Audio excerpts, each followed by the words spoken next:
Assalamualaikum warahmatullahi wabarakatuh. Alhamdulillahirabbil alamin wa bihi nasta'in wa ala umuri dunya waddin. Wassalatu wassalamu ala asrofil anbiya'i wal mursalin wa ala alihi wa sahbihi ajma'in. Amma ba'd. Segala puji syukur pada kehadirat Allah Subhanahu wa taala yang telah memberikan kita semua nikmat iman, nikmat Islam serta nikmat sehat walafiat sehingga pada malam hari ini kita dapat berkumpul di masjid yang tercinta dan megah ini, di Masjid Al-Hidayah Bogor BCC. Salawat serta salam tak lupa kita aturkan ke junjungan Nabi kita, Nabi Muhammad Sallallahu Alaihi Wasallam, serta keluarga, serta para sahabat dan kita semua hingga akhir zaman nanti. Ya, perkenalan, nama saya Muhammad Iqbal Fadilah, selaku perwakilan dari remaja Masjid Al-Hidayah BCC, yang insya Allah malam ini akan membawakan acara untuk kajian spesial pada Jumat malam ini. Masya Allah, walaupun di luar sedang habis turun hujan ya Bapak Ibu sekalian, tapi dengan semangat iman kita, semangat Islam kita tetap semangat untuk dapat berkumpul di masjid yang tercinta ini untuk menghadiri kajian spesial oleh siapa? Oleh Ustaz Salim Abdillah. Alhamdulillah beliau sudah sampai di masjid tercinta kita ini, lagi bersiap-siap terlebih dahulu sebelum untuk menyampaikan kajian spesial dengan tema ketika dunia tak hanya ketika hidup tak hanya soal dunia, menyongsong akhirat dengan ketenangan hati. Masya Allah. Ustaz Salim Abdillah ini juga memang sangat terkenal ya, sangat terkenal di media sosial. Kalau untuk yang pertama kalangan seperti anak-anak muda itu banyak tuh yang lewat di FB TikTok kita dan seperti itu, dan YouTube dan lain-lain. Mungkin sambil menunggu Ustaz bersiap terlebih dahulu, mungkin kita bisa bersolawat kepada junjungan kita Nabi Muhammad Sallallahu Alaihi Wasallam. Sallallahu ala Muhammad, Sallallahu alaihi wasallam.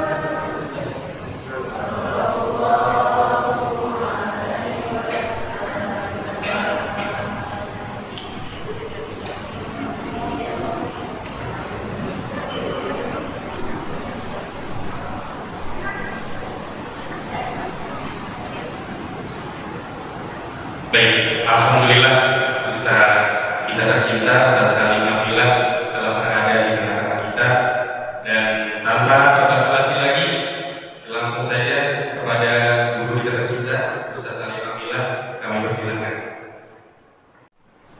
Assalamualaikum warahmatullahi wabarakatuh.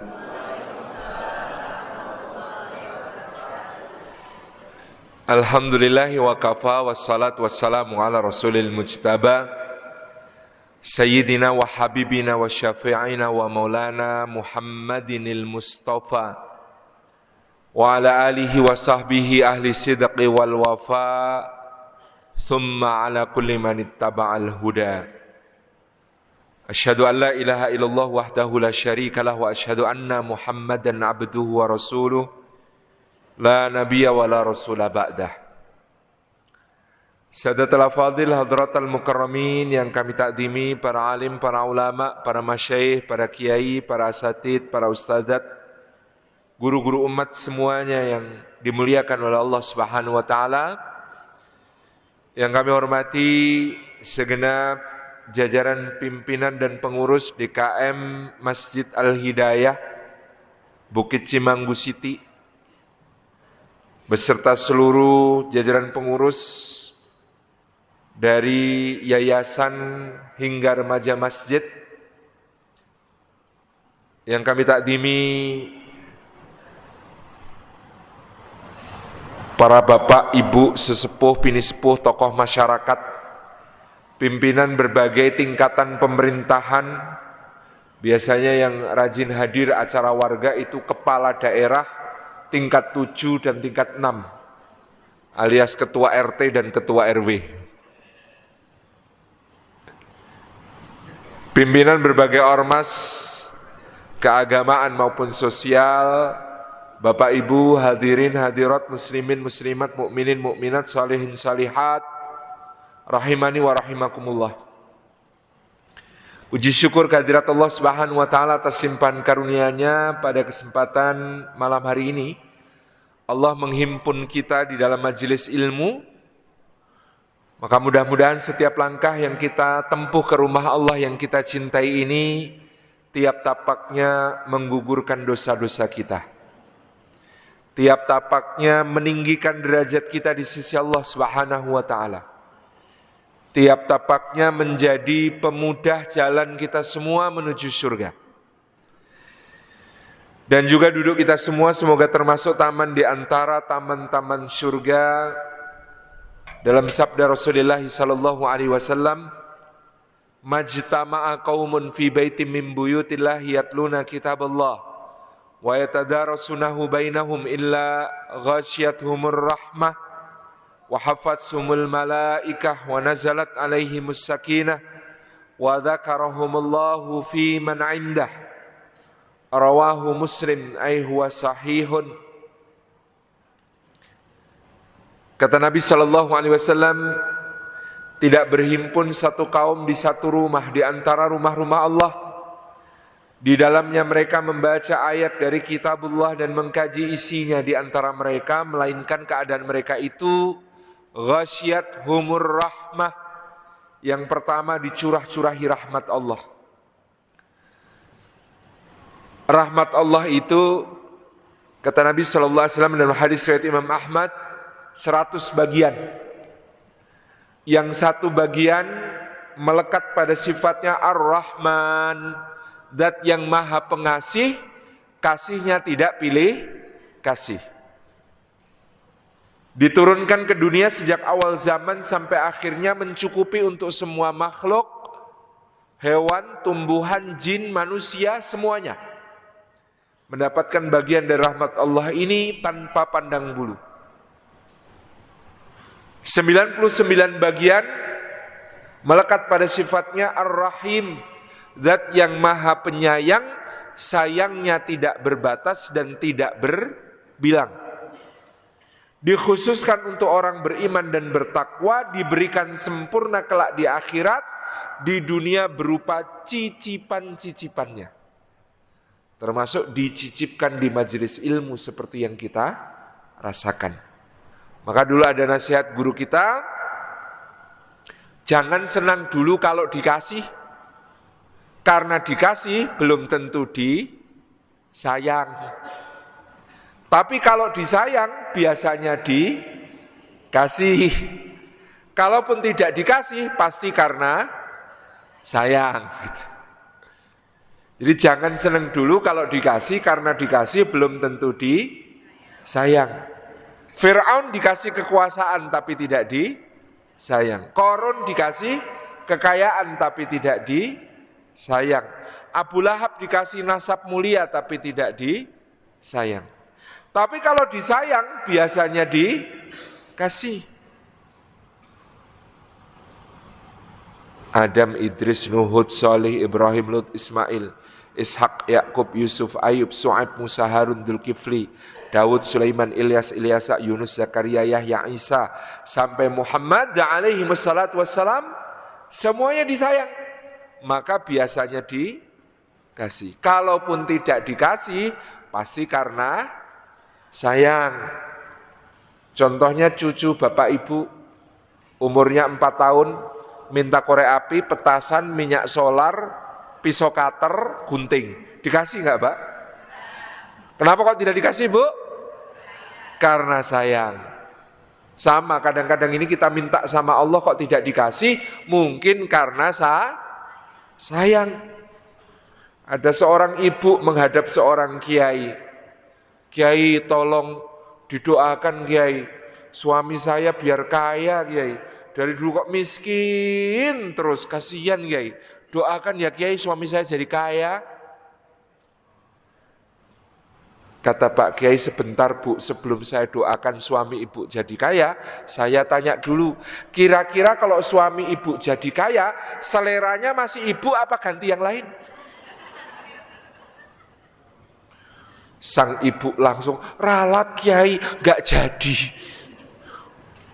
Yang penting cukup aja Kiai, gak apa-apa. Bu, ibu pilih cukup apa pilih banyak, Bu? Hah? Pilih cukup apa pilih banyak? Cukup banyak ya. Saya sarankan pilih cukup. Kenapa? Karena kalau punya sepatu banyak tapi tidak ada yang cukup, repot ya Pak ya, kalau punya sepatu banyak tapi tidak ada yang cukup. Maka cukup itu cukup. Alhamdulillah. Mudah-mudahan kita semua mendapatkan rahmat Allah. Yang kedua, wahafatsumul malaikah, malaikat menaungkan sayapnya. Sepanjang majelis memohonkan ampunan dan surga untuk kita, begitu majelisnya ditutup, a'raju wa sa'adu illahi tabaraka wa ta'ala, menghadap kepada Allah, melaporkan nama kita, ditanya sama Allah tentang kita, lalu siap menjadi saksinya kita, dia tetap di sisi Allah, menunggu yaumul hisab, menunggu yaumul adil, hari pengadilannya Allah. Nanti di pengadilannya Allah dia siap menjadi tim pembela kita. Sebanyak apa kita hadir di majelis ilmu, sebanyak itu pula malaikat yang kita rekrut untuk menjadi pembela kita. Ibu-ibu seminggu rata-rata ikut pengajian berapa kali, Bu? Seminggu berapa? 3. Masya Allah 3. Setahun 52 minggu dikurangi libur Idul Adha Idul Fitri 50 minggu, 50 kali 3 150, di bulan Ramadan masih ditambah kuliah subuh, kuliah tarawih, pengajian menjelang buka puasa, 3 kali 30 tambah 150, 240. Jadi dalam setahun ibu-ibu itu mengumpulkan 240 malaikat yang akan membela di hadapan Allah. Padahal satu malaikat saja lebih hebat daripada Hotman Paris Hutapea itu. Itu yang kedua. Yang ketiga, wa nazalat alaihimus sakinah. Diturunkan ketentraman kepada kita semua. Hari-hari ini sakinah itu mahal harganya. Tentram itu mahal harganya. Sampai ada orang mencari ketentraman, membeli dengan harga mahal, dan ternyata barang haram, obat penenang, narkoba, minuman keras, hiburan, yang kemudian justru mengantar kepada kemaksiatan. Tapi kalau ketemu di masjid bermajelis ilmu, kita semua dianugerahi Allah sakinah. Kenapa? Karena rumusnya sederhana Pak, hidup itu. Ingat Khaliq, tenang. Ingat makhluk, gelisah. Loh, saya pengajian kok gelisah ya Pak Ustadz? Pasti ingat makhluk. Misalnya sandalnya baru. Terus penceramahnya bilang, ambil yang baik, tinggalkan yang buruk. Itu gelisah itu. Ingat sandalnya tadi. Jadi rumusnya ingat makhluk, gelisah. Ingat rumah, gelisah. Apalagi kalau belum lunas. Ingat mobil, gelisah. Apalagi ingat cicilannya. Ingat anak sendiri saja gelisah, apalagi ingat anak orang. Ingat istri sendiri aja gelisah, yang ini tidak boleh diteruskan. Pokoknya ingat makhluk itu pasti gelisah. Tetapi kalau ingat Allah, tentram. Karena Allah lebih besar dari semua masalah kita. Karena Allah lebih maha kuasa daripada semua kesulitan kita. Karena Allah lebih maha kaya daripada semua kebutuhan kita. Karena Allah lebih maha dermawan daripada semua hajat-hajat kita. Itulah kenapa majelis ilmu itu menentramkan, karena kita diajak ingat kepada Allah. Yang keempat, wa dzakarahumullahu fi man indah. Orang bermajelis ilmu itu dianugerahi, disebut-sebut namanya dengan bangga pada makhluk-makhluk mulia yang ada di sisi Allah.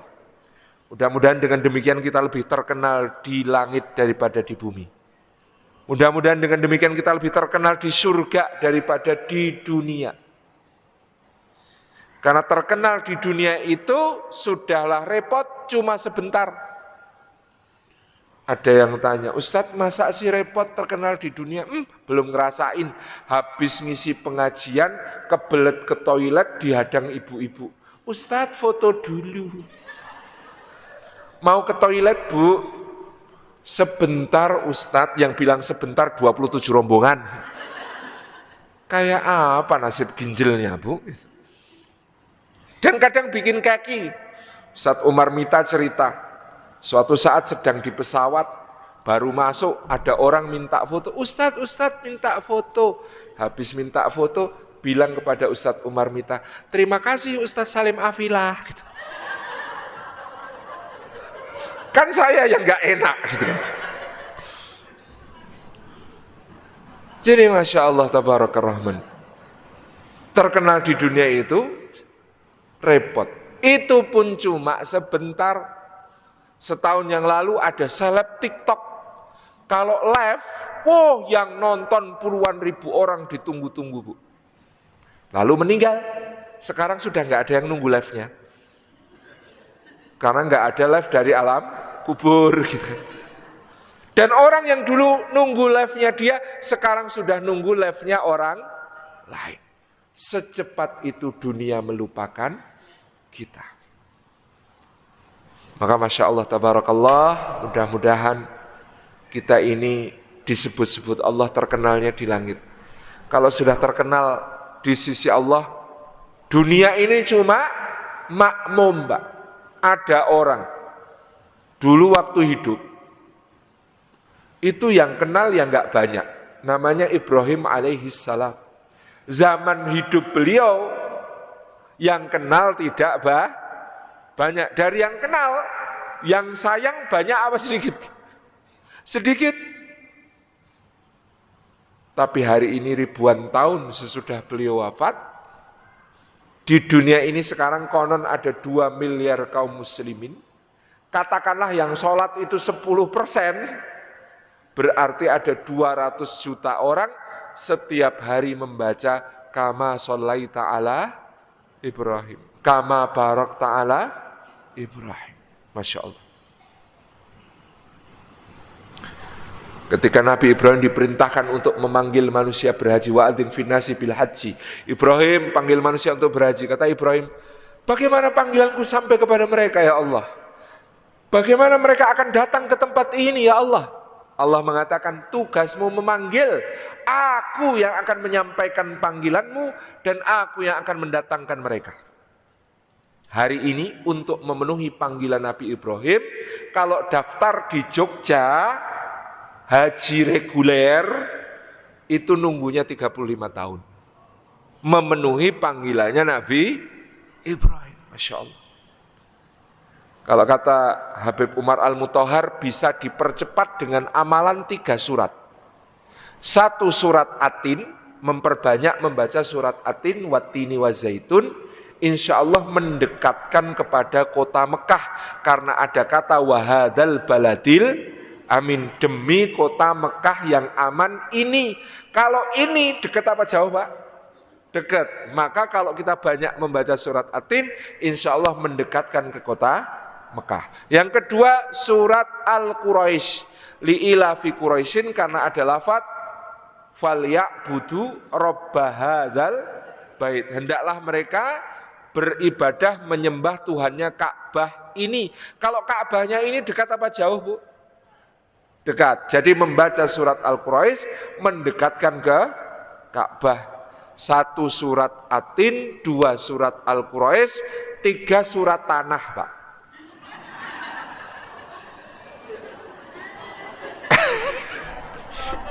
Dikira bercanda, serius ini. Siapa tahu kalau punya sertifikat lebih dari 1 bisa untuk daftar haji plus. Insya Allah lebih cepat gitu. Jadi ini tadi serius, surat Atin, surat Al-Quraisy, surat tanah.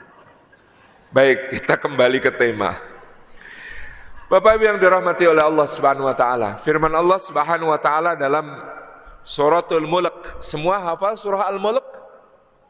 Belum, enggak apa-apa. Belum hafal enggak apa-apa, tapi kalau bisa diwiridkan rutin, mungkin malam hari, lebih baik lagi pagi dan petang kalau bisa membaca surah Al-Mulk. Fadilahnya dia menjadi penjaga kita dari su'il khatimah. Karena dijaminkan siapa yang membaca surah Al-Mulk di pagi hari, dia tidak akan ditimpa su'il khatimah sampai malam. Barang siapa membaca surah Al-Mulk di petang hari, dia tidak akan ditimpa su'il khatimah sampai pagi. Dalam riwayat lain, dia menjadi syafaat di dalam kubur, menjagai kita dari azab kubur. Istilahnya Mas Tova Veno, kalau hafal surah Al-Mulk, suka baca surah Al-Mulk, malaikat mau nanyain segan. Karena hafal surah Al-Mulk. Di ayat yang kedua, Allah Subhanahu wa taala berfirman, Alladzi khalaqal mauta wal hayata liyabluwakum ayyukum ahsanu amala wa huwal azizul ghafur. Sadaqallahul adzim. Alladzi, Allah adalah zat khalaqa yang telah menciptakan al-mauta kematian wal hayata dan kehidupan liyabluwakum untuk menguji kalian semua ayyukum siapa di antara kalian ahsanu amala yang terbaik amalnya. Wahuwa dan adalah Allah al-azizu zat yang maha perkasa, al-ghafuru zat yang maha pengampun. Allah lah zat yang menciptakan kematian dan kehidupan untuk menguji siapa di antara kita yang terbaik amalnya. Pertanyaannya, kita itu hidup dulu baru mati atau mati dulu baru hidup? Hah? Dalam pandangan kita di dunia, kita ini hidup dulu baru mati atau mati dulu baru hidup? Hidup dulu baru mati, ya kan? Sekarang hidup, besok mati, gitu kan? Dalam pandangan kita di dunia. Tetapi kenapa ayat ini menyebutkan kematian lebih dulu? Allah lah yang menciptakan kematian dan kehidupan.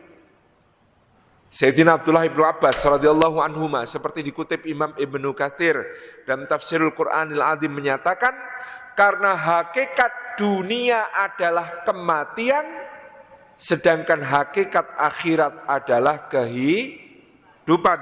Maka seakan-akan Allah sebenarnya berfirman, Allah yang menciptakan dunia dan akhirat, Allah yang menciptakan kematian dan kehidupan, itu maknanya Allah yang menciptakan dunia dan akhirat untuk menguji siapa di antara manusia yang terbaik amalnya. Jadi kematian disebut dulu karena hakikat dunia adalah kematian. Kullu nafsin za'iqatul maut. Setiap yang berjiwa pasti akan merasakan mati.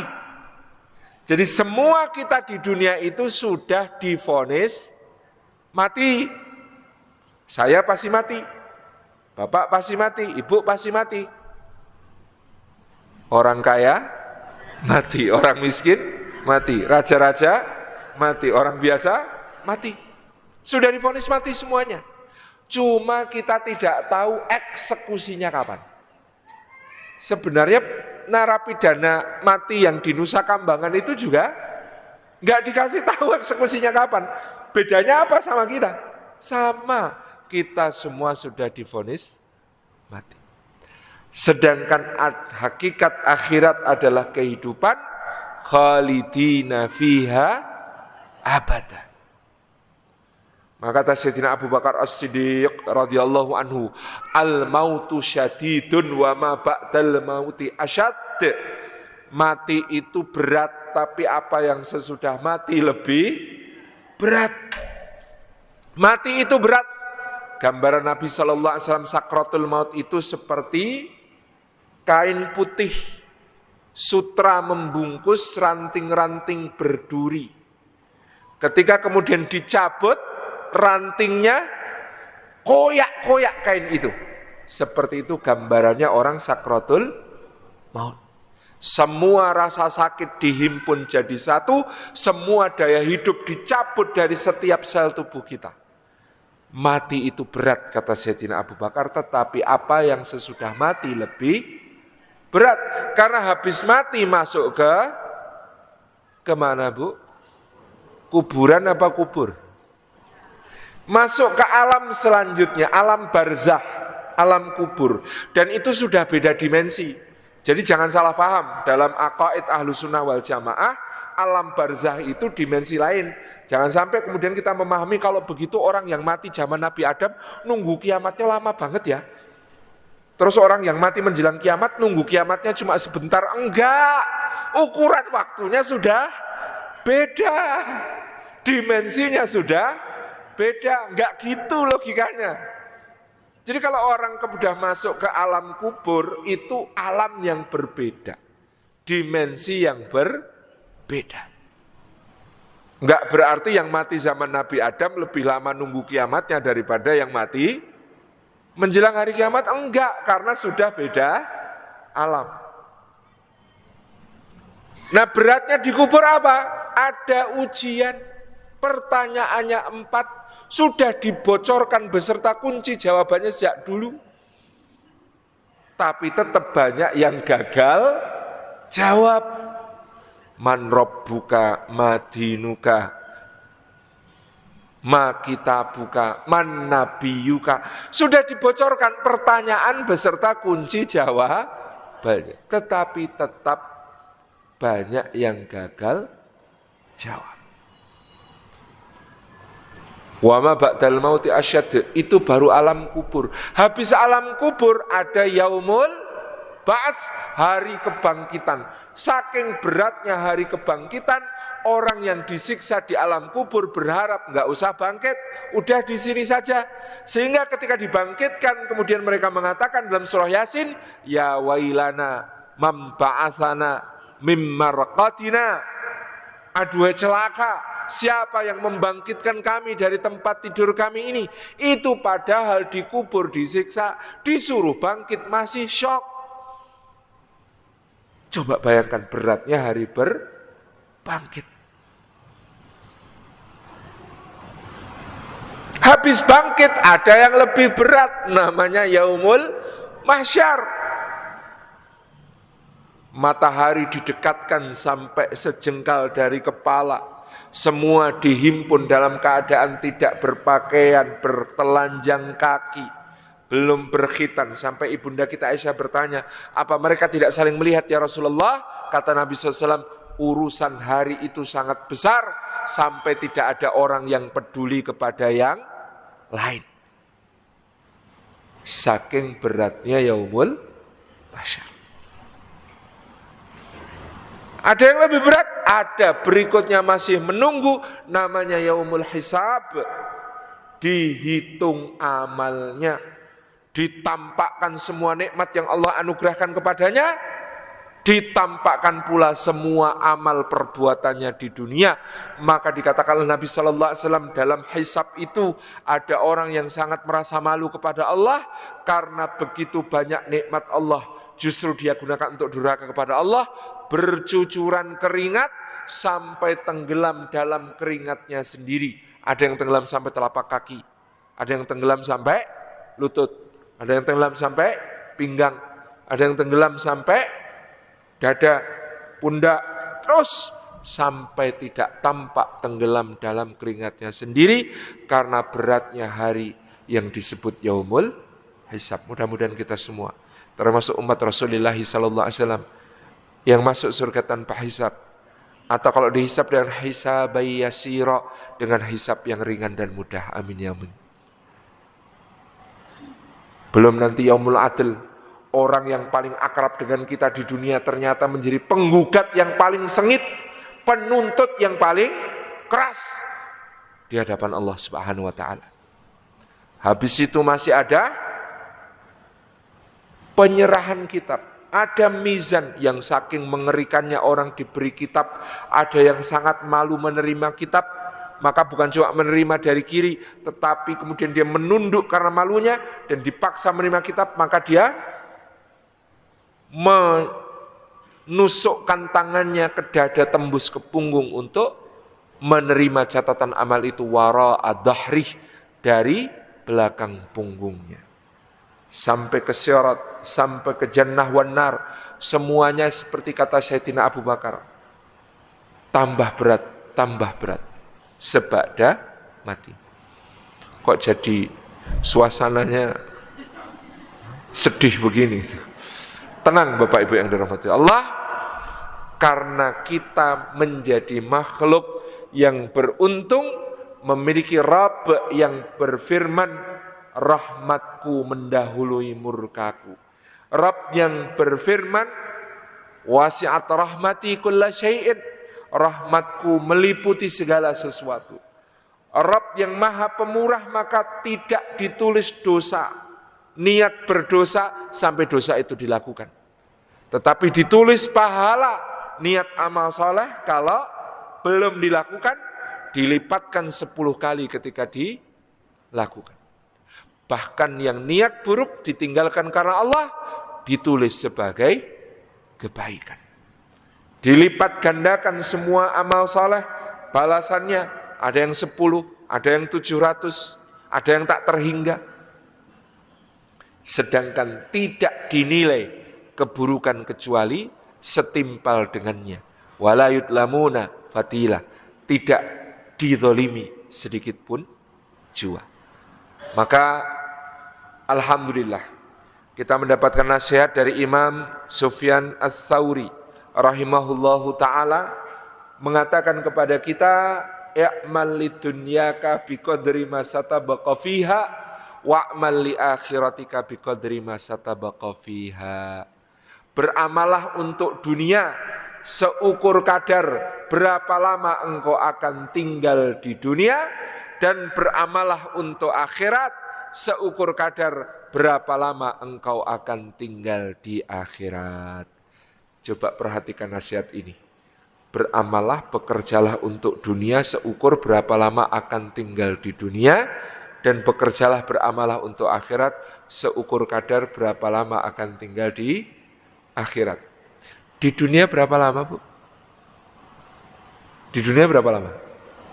Umatnya Nabi Muhammad SAW antara 60 sampai 70 tahun, lebih dari itu bonus, kurang dari itu diskon. Ibu-ibu suka diskon apa suka bonus? Disebut bonus karena bisa untuk nambah amal soleh, disebut diskon karena insya Allah meringankan hisab. Jadi pilih diskon apa pilih bonus? Masya Allah. Nah di dunia 60 atau 70 tahun plus bonus atau kurang diskon. Sementara di akhirat khalidina fiha abada, kekal di dalamnya selama-lamanya. Pertanyaannya, untuk mengamalkan nasihat Imam Sufyan Ats-Tsauri, beramalah untuk dunia seukur berapa lama tinggal di dunia, beramal untuk akhirat seukur berapa lama tinggal di akhirat, 24 jam sehari, 24 jam sehari, itu berapa yang untuk dunia, berapa yang untuk akhirat? Ayo, hitungannya gimana itu? Beramalah untuk dunia seukur berapa lama tinggal di dunia, 60 atau 70 tahun. Beramalah untuk akhirat seukur berapa lama akan tinggal di akhirat, kekal selamanya. 24 jam kalau dibagi harusnya berapa yang untuk dunia, berapa yang untuk akhirat? Hitungannya nggak masuk ya Pak ya. Kenapa? Karena pembagi satunya tak terhingga. Nggak bisa. Maka ternyata mengamalkan nasihat Imam Sufyan Ats-Tsauri ini bukan dengan cara sekuler. Sekuler itu membagi antara dunia dan akhirat. Bukan dengan membagi waktu kita berapa untuk dunia, berapa untuk akhirat. Bukan, mengamalkan nasihat Imam Sufyan Ats-Tsauri ini seperti nasihat orang Nusantara. Menanam padi, tumbuh rumput, menanam rumput, tidak tumbuh padi. Atau kalau orang Jawa bilang, tuku sapi oleh tali, tuku tali ora oleh sapi. Kalau membeli sapi pasti dapat tali, kalau membeli tali tidak dapat sapi. Apa artinya Pak? Kalau menanam padi pasti ada rumput ikut tumbuh. Kalau menanam rumput tidak ada padi ikut tumbuh. Apa makna nasihat ini? Kalau orang membeli sapi pasti dapat tali karena nggak mungkin membawa sapi tanpa pakai tali. Kalau orang meniatkan untuk akhirat pasti dunia juga dapat karena tidak mungkin mencapai akhirat tanpa lewat dunia. Tapi kalau membeli tali, saya belum pernah dengar ada toko jualan tali program promo berhadiah sapi. Kalau niatnya kok dunia, nah ini lebih ngeri lagi. Dunianya belum tentu dapat, akhiratnya sudah jelas tidak dapat. Maka dinil Islam ini mengajarkan kepada kita visi ukhrawi, niat ibadah, seluruh hidup kita bisa menjadi bernilai ibadah. Jadi jangan bayangkan ibadah itu cuma yang mahdhah. Ibadah itu cuma yang bersifat ubudiyah, yang khusus seperti sholat, puasa, haji, umrah, baca Quran, tidak. Tuntunan dari Rasulullah SAW, 24 jam kita sehari semuanya bisa bernilai akhirat tanpa kehilangan dunia. Makan misalnya. Makan itu aktivitas yang secara sekuler sangat duniawi. Secara biologi, dia berasal dari naluri makhluk hidup untuk bertahan hidup, membutuhkan nutrisi, maka dia memasukkan nutrisi ke dalam tubuh. Tetapi bagi orang beriman, makan bisa menjadi ibadah. Diniatkan untuk menjadi sumber energi, beramal soleh, sumber energi, ketaatan, sumber energi, menjauhi maksiat, maka makan itu menjadi bernilai mulia di sisi Allah Subhanahu wa ta'ala. Sehingga makan saja ada tuntunannya. Ada doa sebelum makan, doa sesudah makan, adab-adab makan. Sampai adab makan itu detail. Diutamakan dengan duduk, memakai tangan kanan, gitu ya. Tidak sambil bersandar misalnya. Itu semuanya diatur sedemikian. Sampai ada tuntunan tentang kalau dalam makan keselilitan. Tahu keselilitan? Ada sisa makanan nyelip di antara gigi. Apa bahasa Indonesianya? Bahasa Indonesianya apa Pak? Nyelilit gitu ya. Apa? Nyelip. Itu ada tuntunannya. Apa tuntunannya? Kalau dibersihkan dengan tangan, kotoran yang ada di sela gigi itu, sisa makan di sela gigi itu, sunnahnya justru dilanjutkan, ditelan, dimakan. Tetapi kalau dibersihkan dengan alat, misalnya linggis, tusuk gigi, gitu. Dibersihkan dengan alat tusuk gigi, sunnahnya justru dibuang. Ada teman saya, Dr. Tias Ihsan Hikmawan, PhD-nya dan masternya dari King Abdullah University of Science and Technology di Saudi Arabia, summa cum laude semua. Beliau bidangnya biologi. Itu justru kemudian menceritakan ternyata kenapa ada hikmahnya begitu. Ini tangan kita sesudah selesai makan, kemudian dipakai untuk membersihkan sisa makanan tadi, maka sudah mengandung mikroba baik yang membantu pencernaan. Sehingga ketika kenapa kok diambil kemudian ditelan, ini makanan di sini sudah terfermentasi oleh ludah, ditambah dengan mikroba baik tadi, itu baik buat pencernaan. Tetapi kalau itu alat itu kita tidak tahu, mungkin mengandung justru mikroba berbahaya. Sedahsyat itu. Itu makan. Tidur itu juga aktivitas biologis makhluk hidup membutuhkan istirahat karena aktivitas yang melelahkan, ya kan? Tetapi bagi seorang mukmin bernilai ibadah, maka ada doa sebelum tidur, zikir-zikir sebelum tidur, sunnah-sunnah sebelum tidur, mungkin berwudhu dulu. Kemudian ada tidur dalam posisi seperti yang dicontohkan Rasulullah. Nanti ada doa bangun tidur. Ketika tidur lalu bermimpi buruk kemudian terjaga, juga ada sunnahnya. Meludah kiri 3 kali boleh dengan isyarat. Kemudian sunnahnya kalau mimpi buruk jangan diceritakan. Kalau tidak diceritakan dijamin tidak terjadi. Tapi kalau diceritakan jaminannya dicabut, bisa saja terjadi. Sampai sebegitunya sunnahnya tidur menjadi ibadah. Jangankan kok itu, Pak, buang air itu bisa bernilai ibadah. Maka masuk ke toilet ada doanya. Allahumma inni a'udzubika minal khubuthi wal khaba'ith. Nanti keluar dari toilet ada doanya, ghufranaka alhamdulillahilladzi adhaba annil adza wa afani misalnya. Di dalam toilet ada adabnya, masuk pakai kaki kiri apa kaki kanan? Kiri. Keluar kaki kiri apa kaki kanan? Di dalam toilet sebaiknya nyanyi lagu Kos Plus apa gimana? Diam. Sunnah.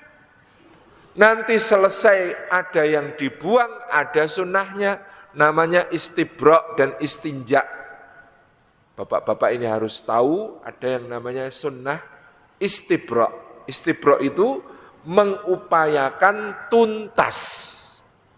Bagaimana cara mengupayakan tuntas? Pencet bagian yang perlu dipencet. Setelah selesai semuanya kira-kira sudah yakin pencetannya itu sudah tuntas, kemudian dehem supaya tuntas. Supaya nanti kalau sudah dipakai celananya atau pakaiannya tidak kemudian ada najis keluar lagi. Setelah itu kemudian dibersihkan pakai air, namanya istinja. Bersih. Kayak dulu saya protes sama bapak saya yang guru bahasa Indonesia. Pak, kok disebut buang air kecil, buang air besar? Lah terutama yang buang air besar, itu kan yang dibuang bukan air. Lalu bapak saya yang guru bahasa Indonesia menjelaskan sejarah bahasa. Kosakata ini diambil dari bahasa Melayu. Orang Melayu dasarnya agama Islam. Yang dirujuk bukan yang dibuang dari tubuh, tapi air yang dipakai untuk istinja. Disebut buang air kecil karena air yang dipakai untuk membersihkan sedikit. Disebut buang air besar karena air yang dipakai untuk membersihkan membutuhkan jumlah lebih banyak. Masya Allah. Jadi bahasa itu ada asal usulnya. Dan orang Melayu selalu rujukannya fikih. Sehingga disebut buang air kecil, buang air besar. Itu semua ada ibadahnya. Semuanya bisa menjadi ibadah. Setiap aktivitas kita bisa menjadi ibadah. Meskipun kata guru kami Ustaz Haji Muhammad Jazir ASP, ada satu yang agak sulit dijadikan ibadah. Merokok, Pak. Karena tidak ada doa sebelum merokok dan tidak ada doa sesudah merokok. Itu yang repot. Itu guyonan guru-guru. Kalau Ustadz Abdul Somad agak lebih tepi jurang guyonannya. Ada jamaah tanya, Ustadz, di surga nanti kan boleh minta apapun. Lah, apa boleh minta rokok? Kata Ustadz Abdul Somad, oh tentu boleh, karena di surga itu lakum fiha ma tastahi anfusukum walakum fiha ma tatta'un. Semua yang kamu minta, bahkan yang baru terbersit di dalam hati, langsung dikasih sama Allah. Cuman masalahnya kalau minta rokok, nyalain rokok harus pakai api. Api itu adanya di ibu yang menjawab ya. Masya Allah, tabarakallah. Jadi ini konsep pertama supaya malam ini kita menyongsong kematian dengan menghadap ke akhirat dan tenang, yaitu bahwa seluruh hidup kita 24 jam sehari kita sebenarnya sangat bisa dijadikan bernilai ibadah. Semua yang kita lakukan bisa bernilai ibadah. Karena itulah kita mendapatkan tuntunan dari Rasulullah Sallallahu Alaihi Wasallam yang semua bagian dari hidupnya bisa menjadi cermin teladan yang paripurna. Yang kedua, Bapak Ibu yang dirahmati oleh Allah Subhanahu wa taala, bagaimana kita menata supaya kemudian kita ini istiqomah sampai husnul khatimah. Rumusnya satu, bereskan yang fardu. Kalau soal ibadah yang mahdhah, maka yang pertama prioritasnya adalah ibadah fardu. Sudah, kalau memang fardunya belum beres, sekarang fokus 3 bulan ke depan membereskan yang fardu. Kejar sampai sebaik mungkin, sesempurna mungkin. Karena kadang-kadang hadis-hadis fadhailul a'mal itu tentang amalan sunnah, sehingga kita kadang-kadang mengira yang sunnah banyak keutamaannya, lalu menyepelekan yang fardu. Ada orang semangat sekali sholat duha, tapi subuh enggak. Kata orang Jawa, itu namanya sabuan ora katoan. Pakai sabuk tapi tidak pakai celana. Karena yang celana itu sholat subuhnya, yang sabuk itu sholat duhanya. Kebalik. Contoh kebalik lain, bulan Ramadan. Habis buka puasa, segala dimakan, perutnya penuh, nggak enak, nggak nyaman, terdengar azan isya, lalu bicara pada dirinya, aduh belum kuat ini sholat isya ke masjid, nanti aja aku sholat isyanya di rumah aja. Lalu nanti berangkat terawih, biasanya ustadznya itu kalau kultum terawih lama, nanti berangkat jam 8 kurang 1/4 aja. Apa yang terjadi? Kehilangan fadilah sholat isya berjamaah, mengejar sholat tarawih. Padahal sholat isya berjamaah senilai dengan qiyamul lail semalam penuh. Atau riwayah separuh malam penuh. Itu sholat isya berjamaah. Digenapi dengan sholat subuh berjamaah. Makanya kata Imam Ibnu Rajab Al-Hambali, batas minimal mendapatkan Lailatul Qadar adalah sholat isya dan sholat subuh berjamaah. Meskipun di antara keduanya full tidur, itu sudah dapat Lailatul Qadar. Karena saking utamanya yang fardu, berapapun sunnah yang ditunaikan, gak akan bisa mengejar yang fardu. Maka tips pertama tadi, bereskan yang fardu. Kalau sudah beres, mulai terbiasa, terasa ringan, bisa sholat berjamaah di masjid lagi gitu ya. Baru kemudian tambahi sunnah, gak usah banyak-banyak, satu dulu. Aduh, apa ya sholat sunnah saya pengen apa ya yang kira-kira bagus. Oh, yang paling utama itu yang mengiringi sholat fardu. Di antara sholat fardu yang utama, sholat 2 rakaat qobliyah subuh. Oh, saya 3 bulan ke depan akan fokus nambah 1 sunnah saja, qobliyah subuh. Lalu ditunaikan sampai terasa ringan, sampai terasa enteng, sampai jadi kebiasaan, baru nanti nambah lagi 1 sunnah yang berikutnya.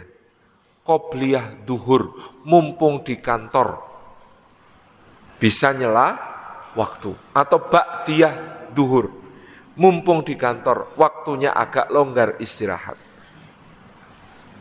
Tambah, kalau sudah ringan baru tambah lagi. Baru tambah. Kalau belum ringan, jangan ditambah dulu. Istiqomah lagi, 3 bulan lagi, 4 bulan lagi. Misalnya begitu. Sampai terasa nyaman. Kalau sudah, nambah sedikit demi sedikit. Lalu sisakan 1 yang rahasia. Dari semua amalan kita, sisakan 1 yang tidak ada yang tahu kecuali kita dan Allah. Maka ada nasyidnya ya, Syekh Musyari Rasyid Al-Afasi. Halaka sirrun indallah bainaka anta wa bainallah. Halaka sadaqatun tuhfa la ya'lamuha illallah. Gitu kan. Apakah engkau punya rahasia antara dirimu dengan Allah? Apakah engkau punya sedekah yang engkau sembunyikan? Amal-amal saleh yang engkau sembunyikan, yang tidak ada yang tahu kecuali Allah. Itu yang akan menjadi bekal yang sangat berharga, karena pahalanya yang utuh dan sempurna. Kata Imam Ibnu Athaillah As-Sakandari, jangan biarkan biji-biji berserakan di atas tanah. Karena biji-biji yang berserakan di atas tanah biasanya diincar ayam, dimakan. Tetapi kalau bijinya kamu sembunyikan, tutupi dengan tanah, dia nanti akan tumbuh menjadi pohon yang kokoh, rindang, berbuah, berbunga. Gambaran amal juga begitu. Kalau semuanya tampak, semuanya terlihat, khawatirnya dimakan ayam, disambar ayam. Tetapi ada yang perlu kita jaga, kita jadikan yang rahasia antara kita dengan Allah, supaya menjadi bekal yang berharga. Tali kokoh yang menghubungkan kita dengan Allah. Kalau ketahuan gimana Pak Ustadz? Enggak apa-apa kalau ketahuan, tetap jalankan, lalu tambah lagi 1 yang rahasia, yang tidak ada orang yang tahu. Fa insyaallah, dengan menjalani kehidupan yang sedemikian, kita akan dijemput oleh husnul khatimah. Amin ya rabbal alamin. Demikian yang dapat kami sampaikan, mudah-mudahan bermanfaat. Kami kembalikan kepada pembawa acara. Assalamualaikum warahmatullahi wabarakatuh.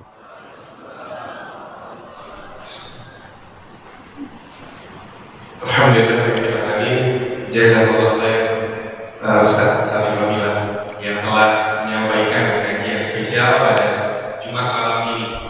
Mungkin ada 2 poin penting yang tadi saya simak Ustaz. Yang pertama, menyongsong akhirat dalam ketenangan itu adalah kuncinya menjadikan 24 jam hidup kita ini agar bisa bernilai ibadah.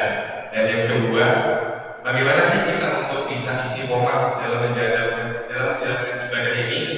Pertama, bereskan ibadah fardunya terlebih dahulu. Yang kedua, sisakan ibadah rahasia yang hanya tahu kita dan Allah SWT. Baik, terima kasih Bapak Ibu semuanya. kita sudah berada di penghujung acara. Oh iya, dan juga kemudian sebelum kita tutup, marilah kita berdoa terlebih dahulu. Yang bisa insya Allah bisa disampaikan Ustaz doa masjid akhir. Kita berdoa kepada Allah Subhanahu wa taala, mudah-mudahan Allah selalu bimbing kita untuk istiqamah. Allah anugerahkan kepada kita nikmatnya taat. Allah anugerahkan kepada kita lezatnya ibadah. Allah anugerahkan kepada kita husnul khatimah. Allah anugerahkan kepada kita nikmat-nikmat kubur tanpa siksa kubur. Allah anugerahkan kepada kita jannah tanpa hisab. Allah anugerahkan kepada kita rahmatnya di dunia dan di akhirat. A'udzubillahi minasyaitonirrajim. Bismillahirrahmanirrahim. Alhamdulillahi rabbil alamin, hamdan syakirin hamdan na'imin, hamdan yuafi ni'amah wa yukafi'u mazidah. Ya Rabbana lakal hamdu kama yanbaghi li jalali wajhika wa 'azimi sultanik. Allahumma fasalli wa sallim wa barik ala sayyidina wa habibina wa syafi'ina wa maulana Muhammad ibn Abdullah wa ala alihi wa ashabihi wa mawalah. Wardallahumma an sadatina Abi Bakrin wa Umar wa Utsman wa Ali wa an kulli sahabati Rasulillahi ajma'in. Warda anna ma'ahum birahmatika ya arhamar rahimin. Allahumma ighfir lil mu'minina wal mu'minat wal muslimina wal muslimat al ahya'i minhum wal amwat. Innaka sami'un qaribun mujibu da'wat ya qadiyal hajat. Rabbana ighfir lana wa li ikhwanina alladhina sabaquna bil iman wa la taj'al fi qulubina ghillan lil ladzina amanu rabbana innaka ra'ufur rahim. Rabbana ighfir lana wa li walidina warhamhum kama rabbawna shighara. Allahumma a'ina ala dzikrika wa syukrika wa husni ibadatik. Allahumma aslih lana dinana alladhi huwa ismatu amrina wa aslih lana dunyana allati fiha ma'ashuna wa aslih lana akhiratana allati ilaiha ma'aduna. Allahumma inna nas'aluka ridhaka wal jannah wa na'udzubika min sakhatika wan nar. Allahumma inna nas'aluka al-huda wat tuqa wal afafa wal ghina. Allahumma inna nas'aluka salamatan fid dini wa afiyatan fil jasad wa ziyadatan fil ilmi wa barakatan fil rizqi wa taubatan qabla al-maut wa rahmatan 'indal maut wa maghfiratan ba'dal maut. Allahumma hawwin 'alaina fi sakratil maut wan najata minan nar wal 'afwa 'indal hisab. Rabbana hab lana min azwajina wa dhurriyyatina qurrata a'yun waj'alna lil muttaqina imama. Allahumma habib ilainal iman wa zayyinhu fi qulubina wa karrih ilainal kufra wal fusuqa wal isyan waj'alna minar rasyidin waj'alna minar rasyidin waj'alna minar rasyidin. Allahumma qfina bihalalika an haramik wa qnina bifadlika amman siwak. Rabbana atina fid dunya hasanah wa fil akhirati hasanah wa qina adzabannar wa adkhilnal jannata ma'al abrar ya aziz ya ghaffar ya rabbal alamin. Subhana rabbina rabbil izzati amma yasifun. Wassalamun ala mursalin walhamdulillahi rabbil alamin. Amin amin ya rabbal alamin. Jazakallahu khairan kasiran Ustaz atas banyak doa yang telah diberikan.